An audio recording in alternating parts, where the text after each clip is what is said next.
આટલા જ પોચા અને ટેસ્ટી દૂધીના ઢોકળા હવે બધાના ઘરે બનશે. તો 1 કપ દૂધીને ધોઈ છાલ કાઢી અને દૂધી કડવી ના હોય તો કટકા કરીએ. 1 કપ સમારેલી દૂધી મિક્સરમાં લઈ તેમાં 1 કપ રવો, લીલું મરચું, આદુ, 1/4 કપ કોથમીર, 1/4 કપ દહીં, મીઠું અને સ્વાદને બેલેન્સ કરવા માટે ખાંડ ઉમેરી અને ક્રશ કરીએ.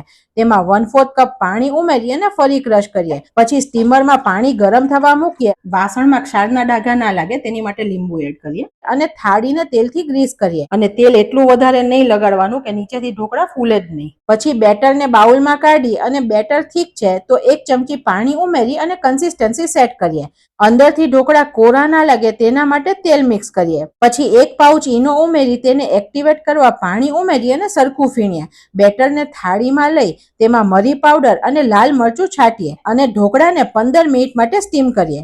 ઢોકળા ઠંડા થયા પછી તેને કટ કરીએ.